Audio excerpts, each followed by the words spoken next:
여러분 안녕하십니까? 이어서 경남 소식입니다. 한밤중 도심에서 무리를 지어 오토바이 난폭 운전을 한 10대들이 경찰에 붙잡혔습니다. 이들은 출동한 순찰차를 향해 폭죽을 쏘고 도주했는데 경찰은 6달 넘는 수사 끝에 일당 13명을 모두 검거했습니다. 김소영 기자가 보도합니다. 오토바이 4대가 새벽 시간 무리를 지어 달립니다. 뒤쫓는 순찰차를 향해 폭죽을 쏘아댑니다. 역주행도 아랑곳하지 않고 신이 난 듯 양팔을 휘젓습니다. 이틀 뒤 같은 장소에 또 나타난 일당. 다시 요란하게 폭죽을 쏘고 한쪽 발을 툭툭 차며 고개 운전을 이어갑니다. 순찰차가 따라오는 걸 또 즐긴다고 해야 되나? 경찰관들 이제 조롱하는 그런 의미도 있고, 손가락 욕을 한다거나 뭐. 이들은 2차례에 걸쳐 경남 진주 도심에서 10km 넘게 난폭 운전을 하는 동안 역주행 등 교통법규 위반 행위를 120여 차례 저질렀습니다. 오토바이를 버리고 달아난 일행 가운데 한 명은 왕복 8차로를 가로질러 200m를 더 도주한 뒤 이곳에서 붙잡혔습니다. 현장에서 붙잡힌 2명은 익명 채팅방으로 알게 된 사이라며 공범들에 대한 진술을 거부했습니다. 피의자의 휴대전화를 압수해 통화 내역 등을 추적한 경찰은 6달 만에 고교생 A군 등 13명을 검거해 도로교통법 위반 혐의로 송치했습니다. 호기심에 의해서 이제 했고 처음에 15일 날 한 명이 검거됐음에도 뭐 기분이 좋았던지 다음에 또 이제 그 폭죽 쏘았던 애가 또 다시 한 번 더. 경찰은 모방범죄 양산 가능성을 우려해 시민과 경찰을 위협하는 난폭 운전을 엄벌하겠다고 강조했습니다. KBS 뉴스 김소영입니다. 지역 상인들의 반발 속에 최근 사천에서 문을 연 한 대형마트가 영업 첫날부터 건축물 불법 용도 변경 혐의로 고발됐습니다. 지역 상인들은 사천시가 허가 사항을 제대로 점검하지 않고 불법을 묵인했다며 반발했습니다. 보도에 박기원 기자입니다. 사천의 한 대형마트입니다. 축구장 3분의 1 정도 크기로 식자재부터 대용량 물품까지 다양하게 갖췄습니다. 정식 개장 이후 손님을 받기 시작했지만 불법 용도 변경 사실이 드러나 경찰 조사를 받게 됐습니다. 건물의 절반은 마트 영업을 할 수 있는 소매점으로 나머지 절반은 휴게 음식점으로 허가받았습니다. 하지만 벽을 허문 뒤 건물 전체를 소매점, 마트 용도로 쓰고 있었던 것으로 사천시 조사 결과 확인됐습니다. 소매점은 1000제곱미터 미만으로만 가능한데 2배가 넘는 면적에서 마트 영업을 시작한 것입니다. 일정 규모를 넘어서면 판매 시설로 허가받아야 하지만 마트가 들어선 곳은 2종 일반 주거지역으로 대형마트 허가가 불가능한 곳입니다. 애초부터 알고 있었지 않습니까? 그렇죠. 이 부분도 휴게 쪽으로 저희가 내려고 했는데 공실로 있기는 힘들다 보니까 저희가 이렇게 매장으로 지금 일단 변경이 된 운영을 시작한 상태. 사천시는 건축법과 국토계획법 위반 혐의로 마트 법인을 경찰에 고발했습니다. 고발도 하지만 나중에 제대로 이행을 안 하면 또 이행감정을 또 저희들이 부과를 하도록 돼 있거든요. 지역 상인들은 사천시가 현장 확인 없이 건축과 영업 허가를 내주면서 불법을 묵인했다고 반발합니다. 앞서 등록증을 한 개 내도 실사를 가는데 너무 허술하게 방치를 했다는 그 부분이 너무 아쉽습니다. 경찰과 사천시 조처에 따라 원상 복구하겠다고 밝힌 마트 측. 하지만 지역 상인들이 마트 입점으로 생존권을 위협받는다며 정부에 사업조정 신청서를 제출했습니다. KBS 뉴스 박기원입니다. KBS 창원은 지난주 창원시 생활폐기물 재활용 단지에 위탁 운영업체 선정을 둘러싼 석연치 않은 입찰 과정을 전해드렸는데요. 어제 창원시 의회에서도 관련 절차 누락과 입찰 변경 이유를 밝히기 위해 행정사무조사가 필요하다는 지적이 나왔고 창원시는 문제가 없다고 해명했습니다. 보도에 손원혁 기자입니다.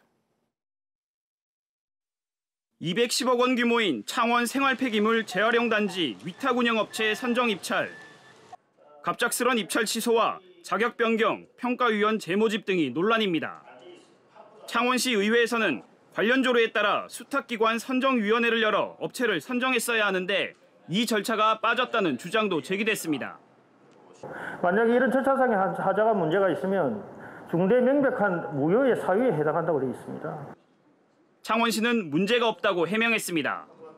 행안부에 나와 있는 가이드라인이 있습니다. 그 업무 편람을 보고 얘기하셔야 됩니다. 감사관실의 해명도 도마 위에 올랐습니다. 창원시 감사관실은 KBS 취재진에게 평가 배점 기준 완화는 해당 부서가 한 일이라고 밝혔지만 사실과 다른 것으로 확인됐습니다. 창원시 재활용 평균 선별률에도 못 미치는 만점 기준 등 완화된 평가 배점 기준도 감사관실이 마련해 해당 부서로 통보한 것으로 드러났습니다. 월권행위라는 지적에 감사관실은 정당한 자문이었다고 맞섰습니다. 평가 기준 항목까지도 세세하게 설계를 해서 3월 6일 날 또 보내주고, 자, 이거 월권행위 한 거 맞죠? 제도나 규정을 감사실에서 제정해서 줬다면 월권이 맞지만 저건 저희 감사관님이 어저께 어떤 이야기했어요? 입찰에 참여한 지역업체가 창원시 고위 간부를 만난 사실에 당사자는 무관한 일이라고 말했습니다. 수많은 민원들이 찾아옵니다. 민원들이 찾아오면은 예고 없이 사전에 예고 없이 찾아오는 경우가 있습니다. 그러면 1, 2분, 3, 4분. 창원시의회 더불어민주당 의원단은 이번 용역 입찰 과정 전반에 대해 행정 사무조사를 요구하기로 했습니다. KBS 뉴스 손원혁입니다. 경남 주말엔 문화. 이번 주말 창원에서는 국내외의 정상급 발레 스타들이 다음 달 전국 무용제를 알리는 갈라 공연을 무료로 선사합니다. 또 김해에서는 국립심포니 오케스트라와 우크라이나 출신 여성 지휘자가 러시아 출신 작곡가의 곡으로 평화를 기원하는 무대를 선보입니다. 진정은 기자입니다. 붉은 옷에 금색 활을 든 아름다운 여신 다이애나를 훔쳐보는 사냥꾼 악테온. 스페인 극작가 세르반테스의 동명소설을 바탕으로 탄생한 코믹 발레 돈키호테. 순수한 시골 처녀와 신분을 속인 귀족의 사랑을 그린 낭만 발레 지제. 한국인이 가장 사랑하는 대표 발레 공연이 이번 주말 창원에서 펼쳐집니다. 유니버설 발레단 수송무용수 강미선과 모스크바 국제발레 콩쿠르 우승자 박테아르 아담잔을 비롯해 홍양기, 윤별 등 세계적인 발레 스타들이 8개의 다양한 무대를 선사합니다. 제32회 전국무용제 사정축제이긴 하지만 우리 경남 도민들에게 훌륭한 발레 작품을 선사하고 문화 향유를 할 수 있는 기회를 드리기 위해서 힘들게 준비하였습니다. 아름다운 선율과 깊은 서정성으로 세계인의 사랑을 받는 라흐마니노프의 교향곡 2번입니다. 국립심포니 오케스트라가 이번 주말 김해를 찾아 탄생 150주년을 맞은 러시아 작곡가 라흐마니노프의 위대한 유산을 조명합니다. 특히 이번 공연은 독일 바이로이트 페스티벌에서 145년 만에 등장한 최초의 여성 지휘자 옥사나 리니오가 지휘를 맡았습니다. 음악을 통해 평화의 메시지를 전할 예정입니다. 앞으로도 세계적인 음악가들의 음악이 지역 곳곳에 울려 퍼질 수 있도록 힘쓰고자 합니다. 우크라이나 지휘자가 평화를 염원하며 선사하는 러시아 거장의 곡. 정치와 이념이 넘지 못한 갈등의 벽을 넘는 음악의 위대한 힘을 느낄 수 있습니다. KBS 뉴스 진정원입니다.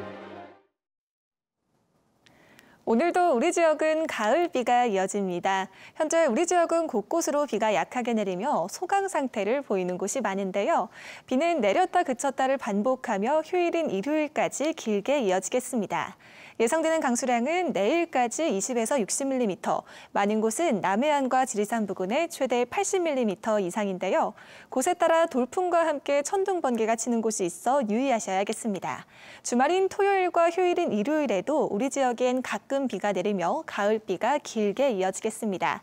낮 기온은 27도에서 30도 안팎으로 대부분 지역에서 예년 수준을 웃돌겠습니다.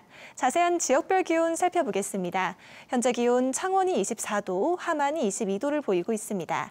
한낮에는 창원이 29도, 창녕이 28도로 어제보다 2에서 3도가량 높겠습니다.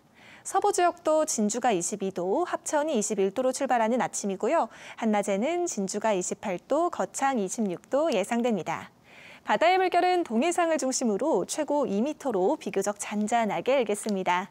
이번 비는 휴일인 일요일까지 길게 이어지겠고 다음 주 초반 다시 30도 안팎의 늦더위가 찾아오겠습니다. 날씨였습니다. 경상남도 교육청과 세계시군이 함께 추진하는 학교 복합시설 사업이 교육부 공모에 선정돼 국비 33억 원을 확보했습니다. 양산 석금상 중학교의 풋살장과 코딩 교육 공간을 거제 고현 1초등학교의 탁구장을, 고성 하이초등학교에는 작은 도서관 등이 조성됩니다. 학교 복합시설은 학생과 지역 주민이 함께 사용하는 교육과 돌봄 공간입니다. 김해시가 2026년까지 123억 원을 투입해 159헥타르 규모의 시설 농업 농가와 농업법인 등 300곳에 시설 원예 스마트화를 지원합니다.